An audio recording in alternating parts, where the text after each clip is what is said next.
the Enron numbers that weren't real.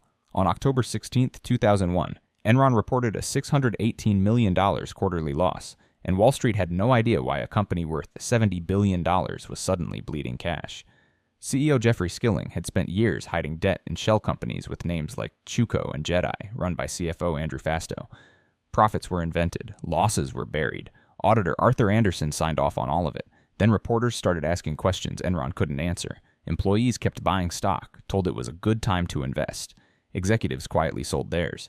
By December 2, 2001, Enron filed for bankruptcy, the largest in U.S. history at the time. 20,000 employees lost their jobs and their retirement savings in the same afternoon. Arthur Anderson, one of the 5 biggest accounting firms on earth, collapsed within months. Skilling went to prison for over a decade. Turns out you can't audit a company that's auditing itself. Bernie Madoff's math that never added up. On December 11, 2008, FBI agents arrested Bernie Madoff in his Manhattan apartment, ending a Ponzi scheme that had run for decades. Madoff promised steady 10 to 12% returns, no matter what the market did. Investors never asked how. Regulators barely checked. Behind the scenes, there were no real trades, just new investor money paying off old investors, spinning faster every year. Financial analyst Harry Markopolos warned the SEC as early as 2000, calling it mathematically impossible. The SEC investigated, then closed the case, then closed it again. By 2008, the market crashed. Investors wanted their money back and the spinning stopped. $65 billion had vanished, making it the largest Ponzi scheme ever uncovered. Charities shut down. Retirees lost everything overnight. Madoff got 150 years in prison and died behind bars in 2021. The man who ran Wall Street's steadiest fund had never actually traded a single stock. Theranos promised blood tests that didn't work. On September 4, 2003, 19-year-old Elizabeth Holmes dropped out of Stanford to build Theranos, a company promising to run 200 tests from a single drop of blood. Investors loved the story. Henry Kissinger joined the board. The valuation hit $9 billion. There was just one problem. The technology barely worked. Behind closed doors, Theranos ran most tests on regular lab machines, not their own Edison device. Results came back wrong. Patients got false diagnoses. Employees who raised concerns were pushed out or threatened with lawsuits. In October 2015, journalist John Carreyrou published an investigation exposing the fraud. Regulators moved in. Partnerships collapsed. By 2018, Theranos shut down completely, and Holmes was convicted of fraud in 2022. A company built on a single drop of blood couldn't survive one drop of scrutiny. WorldCom hid $3.8 billion in plain sight. On June 25, 2002, WorldCom admitted it had misclassified $3.8 billion in expenses as investments, quietly inflating profits for years. CEO Bernie Ebbers had built WorldCom into a telecom giant through nonstop acquisitions. When the market slowed, the numbers stopped working, so the accounting team just moved the numbers instead. Regular costs got relabeled as long-term assets. On paper, WorldCom looked profitable. In reality, it was drowning. An internal auditor, Cynthia Cooper, discovered the discrepancy working nights and weekends unofficially without approval. She reported it anyway. By July 21, 2002, WorldCom filed for bankruptcy, still the largest in U.S. history at the time, even bigger than Enron. Ebbers was sentenced to 25 years.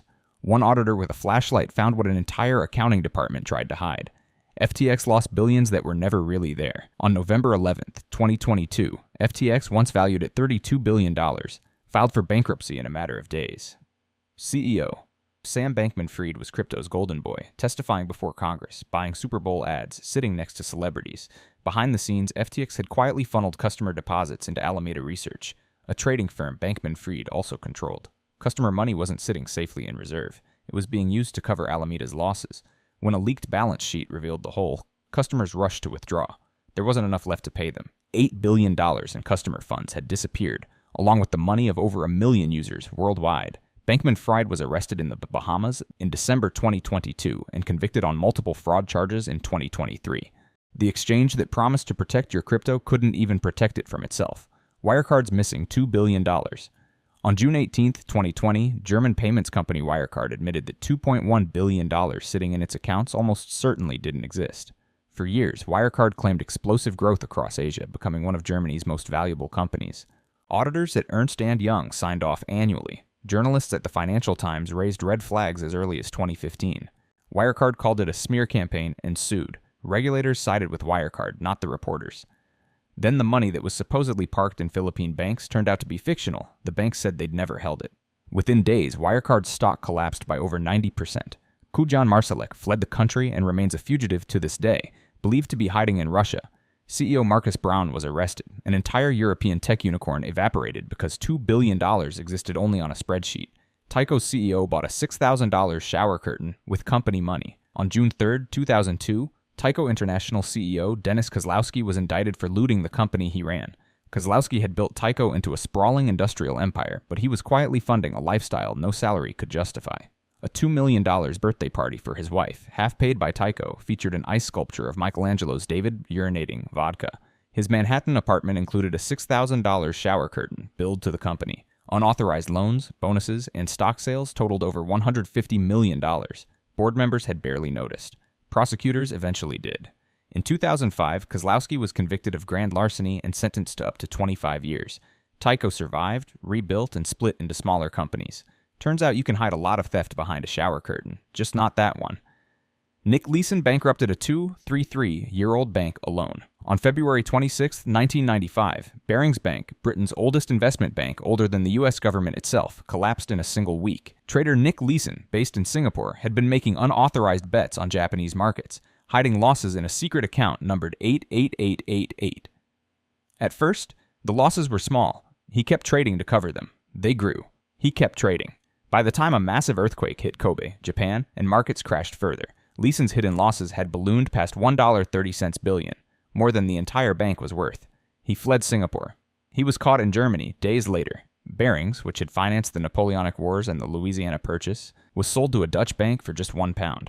One trader in one office had erased 2 centuries of history. The carpet cleaning company that was never real. In 1987, 21-year-old Barry Minko took his company ZZZZ public, claiming it was a carpet cleaning empire worth hundreds of millions. Wall Street loved the story, a teenage entrepreneur turning garages into a Fortune 500 contender. Auditors toured real job sites. Investors saw real contracts. Almost none of it was real. Minko had rented buildings, staged fake restoration projects, and forged insurance documents to fabricate an entire company on paper. The real ZZZZ best barely cleaned any carpets at all. By July 1987, journalists uncovered inconsistencies too large to explain. The stock collapsed within days. Minko was convicted of fraud in 1988 and sentenced to 25 years.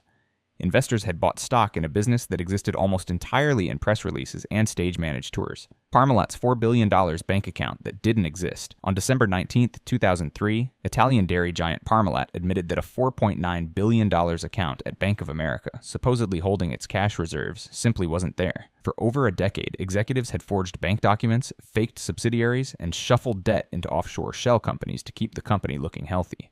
CEO Callisto Tanzi had been treating the company's finances like a personal fund. Auditors never caught it. Regulators never caught it. It took Bank of America itself, confirming the account was fictional, to finally break the illusion. Parmalat collapsed into what became known as Europe's Enron. Tanzi was arrested days later. Thousands of small investors who'd trusted a household dairy brand sold in supermarkets across Europe lost their savings to a bank account that had never held a single euro.